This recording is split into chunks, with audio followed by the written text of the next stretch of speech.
nonviolent communication. What is it?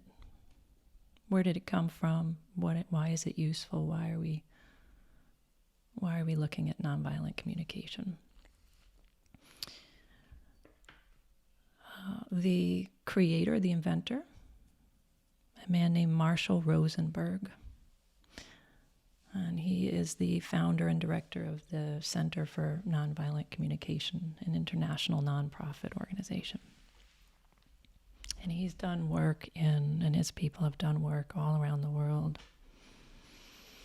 in places of great conflict. His list includes Rwanda, Sri Lanka, Nigeria, Ireland, Serbia, the West Bank. Rosenberg writes that his family moved to Detroit in 1943. And 2 weeks after they moved in, a race war erupted in his neighborhood. And his family was locked in the house for 3 days, afraid to leave. 40 people were killed that day, or during that period. And the next week, he started school in his new home, and he got his own taste of racism. He was called a kike and beaten up.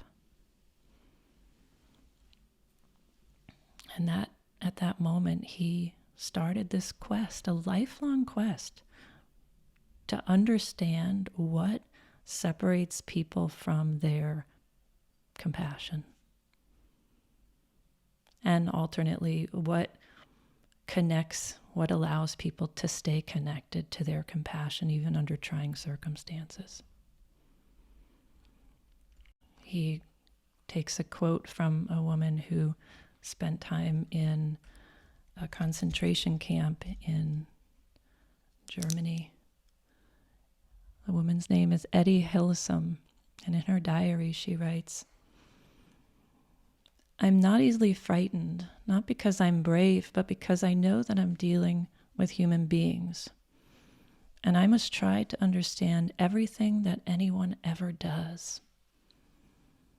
And that was the real import of this morning, not that a young Gestapo officer yelled at me, but that I felt no indignation, rather compassion. And I would have liked to ask, did you have a very unhappy childhood? Has your girlfriend let you down? He looked harassed and driven, sullen and weak. I should have liked to start treating him there and then, for I know that pitiful young men like that are dangerous as soon as they are let loose on mankind. It's very powerful to think of a woman in such a frightening situation able to pull that compassion from herself. And Rosenberg, as he was on this quest to understand human nature and compassion, he was struck by the critical role that language plays in fostering compassion. And he recognized that our words unwittingly often lead to hurt and pain for others and for ourselves.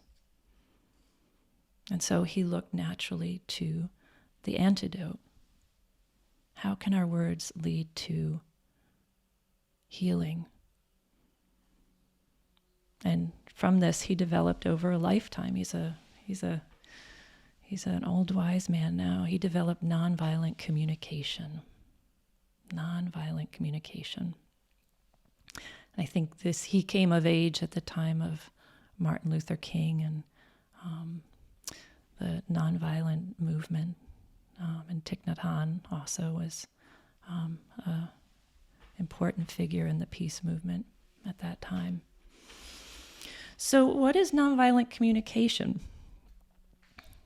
It's really a process, a special process of thinking and speaking that strengthens our capacity to stay compassionate, our capacity to stay dignified.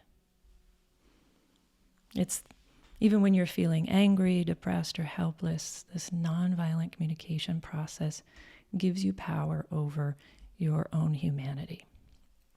So instead of falling into habitual, automatic responses when you speak, which is very natural and normal, your words become conscious expressions of A, what you're observing, B, what you're feeling, and 3, what you're needing. And we'll talk about that more in a little bit. So you have this conscious awareness of this process, this 3-step process. And as you do it, you naturally become more honest. You become more clear. You become more compassionate just by the choice of what you choose to say. You replace old patterns of communicating that get you in trouble historically. We all have the things that we blurt out and we wish we hadn't said, but it's so habitual. On a deeper level, this is a quote from him, on a deeper level, nonviolent communication is more than a process or a language. It's an ongoing reminder to keep your attention focused on a place where you're more likely to get what you are seeking. When I read that, of course, it's exciting. Oh, I want to get what I want. Who doesn't want to get what they want? But it teaches us how to get the things that we really, that we want, that will really serve us towards true contentment, true happiness. Now, our cultural conditioning, right, the society, the world that we swim around in, leads us to focus our attention to where we're unlikely to get what we want. Like it's almost like we're looking for the wrong things. And there's a funny vignette. There's a story of a man under a street lamp at night searching for something on all fours.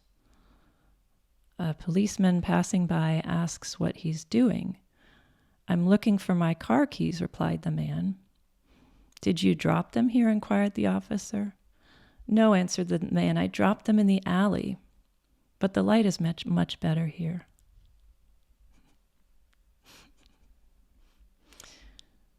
Nonviolent communication doesn't require that the person or people you're talking to know that you are even doing it. And it doesn't even require that you actually speak. At times, going through this process, the thought process behind it is enough, because you can communicate with your presence, with your body language, with your actions. It's really a personal practice. I know he travels the world with his teams, and they help intractable disputes sort of melt. But this is really a personal practice. So, what is the process? The NVC, the nonviolent communication process. It's 4 steps. I always condense it into 3 steps because maybe my attention span is a little bit shorter. I bunched the last two into one. But the NVC process, the concrete actions we are observing that are affecting our well-being. This is what we're looking at. We look at how we feel in relation to what we're observing, how we feel, and then the needs that are creating our feelings, whether it's our values, our desires, whatever it is. And then we request concrete actions in order to enrich our lives. Step 1, the concrete actions, observing the concrete actions that someone else is doing that's affecting our well-being. The trick here is to be able to articulate the observation without judgment, without evaluation. To simply say what someone is doing that you like or don't like. This is incredibly challenging, which we're going to talk about that next week and see what that looks like. Step 2, understanding how we feel in relation to what we're observing. I'm feeling hurt, I'm feeling scared, I'm feeling irritated, I'm feeling amused, whatever it is. Step 3, stating the needs that you have connected to your feelings. An example, a mom is at home with her teenage son. The mom says, "John, I see 2 balls of dirty socks lying on the floor of the TV room. When I see this, I feel irritated because I need these common spaces to be tidy in order to feel relaxed." That's a concrete need. And then step 4, a specific request. Can you put your dirty socks in your room or in the laundry basket? So she observed something very specific. I see this lying on the floor. I feel this way. I need this, and my request to you is that. And in the request phase, I always like to point out, and again, we'll discuss this further, but the ball goes out of your court when you make a request. And it's hard to let go, but that's what we need to do. So nonviolent, that's the process in a quick nutshell. And working through this process, that it seems a bit simple at the get-go, but I assure you it's not. But working through the process, even working through it in your mind, is a healing process, because you're getting in touch with what's present right now, what's happening in this present moment, not the stories and the judgments and the past habits and the future worries. So you're getting in touch with the present moment, number 1, which is incredibly valuable. You're getting in touch with how you feel. Knowing how you feel about things is incredibly important and so hard to untangle sometimes. 3, you're allowing yourself to have needs. It's so easy and so habitual to say I don't need as a way to protect from being hurt. This allows you to have simple needs. And 4, you're empowering yourself to be proactive by making a request. And this is a recipe for healing, for deep, deep healing. An example, so each of the steps has a lot of pitfalls, and you have to train yourself out of them, which we'll talk about. For example, people might think that in step two where you're identifying your needs, someone might say, well, I feel like you don't listen to me. Like that would be in an engagement. I feel like you don't listen to me. Well, that's a big no-no, because that's not actually a feeling. I feel like you don't listen to me is observing something, and you're observing it over a long stretch of time. So it's not a feeling. A feeling is about you, right? A feeling is an emotion. I feel hurt. I feel disrespected. I feel upset. That's what a feeling is. So I find it very interesting. The pitfalls will make you pause, because they're so ingrained in how we communicate. Something that Marshal Rosenberg points out at the get-go is what he calls life alienating communication. Life alienating communication, which in my experience, all of us engage in all the time, but it's good to understand the impact that it has on us. So there's 3 types of life alienating communications, and we'll be revisiting them. The first life alienating communication is moralistic judgments. Moralistic judgments. And what a moralistic judgment is it's a group of words that implies wrongness or badness by other people who aren't acting in accord with your values. So we have values, and that's really important to have a value that guides us through our life. A moralistic judgment is when you're implying that someone else is bad or wrong for not acting in accordance with your values. Maybe they have different values, or maybe they're not able to live their values. Your values are very noble, and implying that the other person is bad or wrong for not aligning with yours is not noble. And some examples of this would be, the problem with you is you're selfish.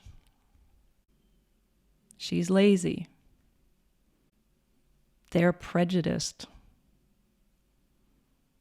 That's inappropriate. Those things that are it's so easy to I can myself envision myself saying these things quite easily. This kind of judgment doesn't lead to constructive outcomes. Maybe you feel righteous, but you're not going to be getting what you want if you start out an interaction with this form of, with this mental framework. There's a quote from Rumi. He shares, Rumi, the Sufi poet from a long time ago, quote, out beyond ideas of wrongdoing and right doing, there is a field. I'll meet you there. Very beautiful. So here's a couple of examples of judgment communication. So you can put yourself in this situation. If my partner wants more affection than I'm giving him, then he's needy and dependent. If I want more affection than he's giving me, then he's aloof and insensitive. Right? So the needs there are not aligned, and that judgment language is going to be obstructionist. If my colleague is more concerned about details than I am, then she's picky and compulsive. If I'm more concerned about details than she is, then she's sloppy and disorganized. Right? He writes, analyses of other human beings' behaviors are tragic expressions of our own values and needs. Tragic.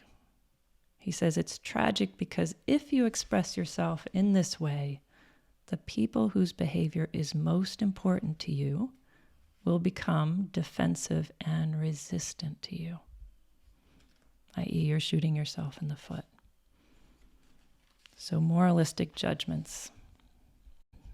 Number 2, the second of the 3, making comparisons. Making comparisons. And I'll just point out here, this is a challenging one. Comparing mind is the last of the fetters that the Buddhist monks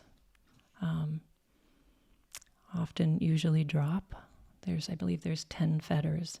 And the comparing mind, where you're comparing yourself to someone else, is so instinctual, and also it's like putting a ball and chain on your foot.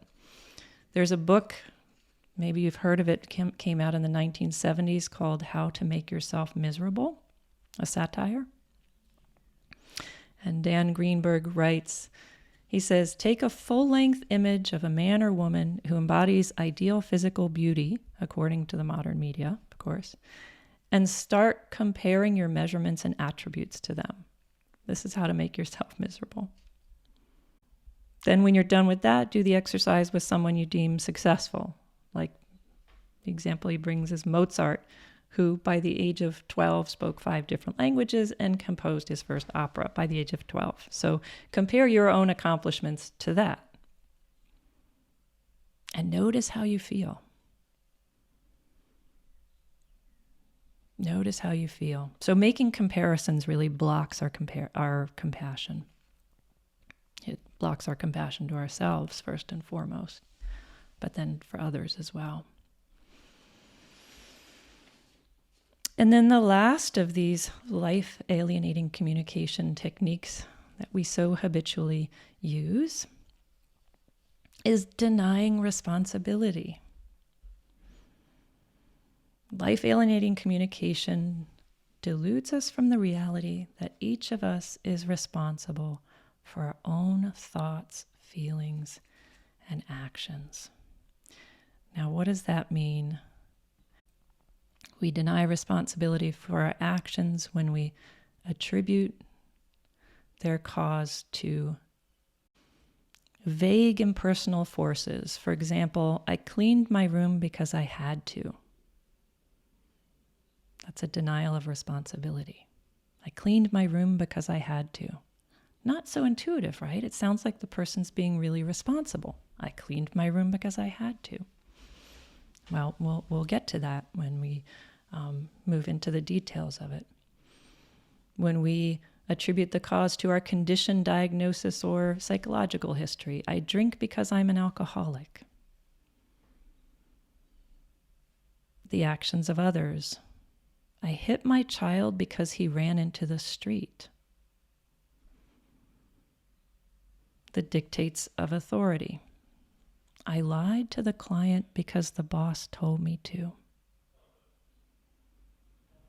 Group pressure. I started smoking because all my friends did. Institutional policies. I have to suspend you because it's the school policy. Gender roles, social roles, or age roles. I hate going to work, but I do it because I'm a husband and a father. And uncontrollable impulses. I was overcome by my urge to eat the candy bar. So all of these phrases that you can very easily see people saying, and at first glance does not seem too problematic. It seems like someone is trying to figure something out. In fact, they're getting in the way of healing because they're denying responsibility. And don't worry if these these phrases feel very normal and habitual. They are. I mean, this kind of language existed in Western culture for centuries. And it's kind of a view that, it's a Western cultural view that really, I mean, it stresses this innate evil, this kind of deficiency in us. And it also supports hierarchical sort of domination societies. And according to the researchers, when you have sort of a small group of people, maybe nobility, kings or czars, or like a dictatorship structure, like in Russia, if you want to control the masses in a sort of a slave-like mentality, they use this language of wrongness in us. You know, should and have to is perfect languaging for subjugation of humans. And Marshal Rosenberg believes that when we get in touch with our feelings and our needs, we no longer make good slaves, good underlings. So I'll just... Oh, and one other thing that he points out is that research has shown, I won't go into the details of it, but research has shown that in countries around the world, where the language is geared towards human needs, expression of human needs, rather than identifying or dichotomizing things, people's actions as good or bad, these are the cultures that are historically less violent. I find that fascinating and want to find out more about that. In cultures such as ours, where the language is really oriented to divide people into good and bad, there are high incidents of violence. He brings an example of, programs that our kids are watching, that we're watching in the movies. There's always the bad guy and the good guys, and the good guys get the bad guys. And that kind of a mentality that lacks the nuance of understanding and compassion breeds this violence on a greater scale. And then on a personal level, it becomes an instinct to perpetrate violence to ourselves with harsh judgments and uncompassionate attitudes, and to the ones we care most about. So language matters a lot, and we're going to learn his recipe to clean things up. And I'm going to share on the screen one more time the components, if you can see this, the 4 components of nonviolent communication. So number 1 is observation. Observation without judgment. Number 2, your feelings. 3, needs. And the request, number 4. The 4 components of nonviolent communication.